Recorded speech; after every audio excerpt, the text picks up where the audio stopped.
이승기와 이선희의 관계는 좀 묘합니다. 우리나라에서는 잘 없는 관계죠. 스승과 제자의 관계를 넘어서 어머니와 아들의 느낌마저도 줍니다. 사실 옛날에는 군사부 일체라고 해서 스승을 부모님처럼 대하기는 했죠. 다만 세월이 흐르면서 가요계의 인기가 돈과 결부되다 보니까 연예계에서도 이런 부모 같은 선생님이 점차 사라졌고, 더욱이 대형 엔터테인먼트사에서 대규모 연습생을 훈련시키는 시스템을 도입하면서 이선희, 이승기처럼 1대1로 교육하는 관계는 거의 사라졌죠. 그래서인지 이선희와 이승기를 보면 옛 향수를 불러일으키는 애틋함이 있는 것 같습니다. 보고만 있어도 훈훈하네요. 사실 이선희가 없었다면 이승기는 가수로 데뷔할 수 없었을지도 모릅니다. 이승기의 부모님이 이승기의 연예활동에 반대했고, 이승기 역시 부모님의 뜻을 따르기로 했거든요. 원래 이승기는 모범생이면서도 상계고 밴드 동아리 활동을 합니다. 2002년. 그런데 점차 성적이 떨어지자 아버지 어머니가 동아리 활동을 금지시켰고, 이승기는 고별 무대를 마련하기 위해서 대학로 극장에 찾아가서 무대를 빌립니다. 밴드 이름은 뇌출혈. 그런데 마침 그 극장이 이선희 소유였죠.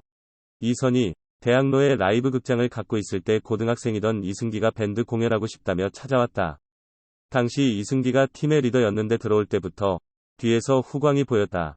이승기, 당시 이선희 선생님이 하는 극장인 줄 몰랐다. 인연이 존재한다고 생각하는 게 마침 밴드의 마지막 공연이었다. 가수가 꿈이 아니었기 때문에 고등학생으로서 공부하려고 마음먹고 나름 심각한 은퇴 공연을 하려던 중이었다. 이승기, 아직도 기억이 난다. 당시 2층 구석에서 이선희 선생님이 다리를 꼬고 나를 주시하고 있었는데 내 또래인 줄 알았다. 당시 이선희가 모자를 푹 눌러쓰고 앉아있었기에 그런 착각을 했던 것이죠. 이승기, 극장 관계자가 노래 배울 생각 있냐? 는 제2의 워낙 사기 기획사가 많다는 기사 등을 접했던 터라 단호하게 거절하고 다른 방에 들어갔는데 이선희 선생님이 앉아있어 깜짝 놀랐다. 결국 이승기는 부모님에게 이 사실을 알립니다. 이승기에게 제안을 한 사람이 이선희라는 것을 알게 된 이승기 부모님은 깜짝 놀라서 기존의 반대를 버리고 아들의 가수 생활을 찬성을 하게 되죠. 사실 이선희야말로 믿고 맡길 수 있는 몇 안 되는 가수 중에 하나니까요. 그리고 이승기는 이선희 집에 들어가게 되고 이선희가 손수 밥도 지어서 먹입니다.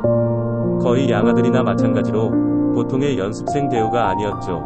다만 이승기와 이선희의 식습관이 달라서 고생을 하게 되죠.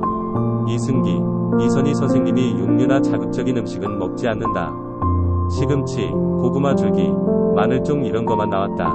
그때가 고등학생일 때라 단백질이 너무 필요했는데 찌개도 무국 이런 것만 나왔다. 이승기, 밥도 저희 집 숟가락 정도만 밥을 퍼서 주시더라. 밥을 먹어도 배가 고팠다. 이선희, 소식하는 나보다 더 조금 먹기에 굉장한 소식가라고 생각했다. 그것만 먹어도 되겠니? 라고 물어도 괜찮다길래 정말 괜찮은 줄 알았다. 오랜 후에야 이때의 오해가 풀리고 이선희가 이승기의 고역을 알게 됩니다. 이승기, 밥 먹고 나서 한강으로 가 운동 좀 하고 오겠다고 말한 뒤 부대찌개 먹으러 갔다. 이런 자그마한 고통이 있었긴 하지만 그래도 이승기는 이선희로부터 모든 것을 빠르게 흡수합니다. 아마 한 집에서 같이 밥 먹으면서 잠을 자고 하니 더욱더 빠르게 배울 수 있었겠죠. 실로 이승기에 대한 이선희의 정성이 정말 대단한 것 같네요. 사실 이선희는 이승기를 이렇게 한 집에 머물게 하면서 노래만 가르친 것이 아닙니다. 2004년 6월 5일 1집 앨범 나방의 꿈으로 데뷔할 때 그 1집을 직접 기획했죠. 노래 제목이 누난 내 여자니까 로 많이 오해받는 내 여자라니까 는 가수 싸이가 작사, 작곡, 편곡은 유건현과 공동작업을 맡았긴 하지만 총 17곡이 수록된 이 앨범은 이선희가 오롯이 기획을 했죠. 보통 이선희가 가수로만 알려져 있는데 원래 싱어송라이터이기도 합니다. 자신의 모든 음악적 성과를 애제자인 이승기의 데뷔 앨범에 몽땅 쏟았을 것 같습니다. 그리고 그 후에도 이승기의 2집과 4집 역시 이선희가 직접 기획과 프로듀싱을 맡았죠. 그냥 보통 스승과 제자의 사이가 아니라 이승기는 이선희의 분신이나 마찬가지인 존재였던 것이죠. 그런 스승의 애정을 잘 아는지 이승기 역시 인기스타가 된 다음에도 이선희의 소속사 후크 엔터테인먼트에서 떠나지 않습니다. 그리고 이승기는 이선희의 미국 카네기홀 공연 때도 일부러 같이 가서 공연을 했고 스승의 콘서트나 예능 프로그램에도 항상 이선희를 도와주러 같이 나옵니다.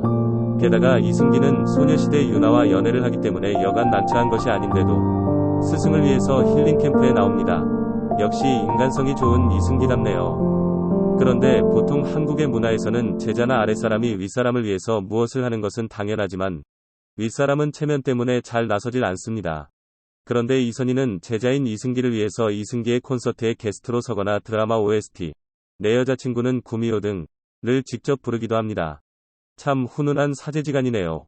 이선희, 승기를 위해서라면 보이는 곳에서든 보이지 않는 곳에서든 뭐든지 다 해줄 수 있다. 이승기, 이선희의 30주년 콘서트에 이렇게 참석할 수 있어 영광이고 기분이 좋다. 30주년을 맞은 이선희 선생님의 애제자 이승기다. 이 두 사람의 말이 그저 립서비스가 아니라 진심인 것 같아서 아주 보기 좋습니다. 사실 이승기도 대단한 가수, 이자 연기자, 예능인이지만 이선희가 제자를 한 명 더 키웠으면 합니다. 물론 이선희는 보통 대형 기획사가 키우듯이 대량의 연습생을 받는 것이 아니라 이승기처럼 일일이 먹을 것부터 챙겨주면서 심혈을 기울이기 때문에 보통 힘든 것은 아니죠. 다만 이승기를 알아본 이선희의 안목과 오랫동안의 노래 경험은 너무나 탁월합니다. 부디 이선희가 한 번 더 힘을 써서 좋은 가수를 발굴해서 키웠으면 하네요.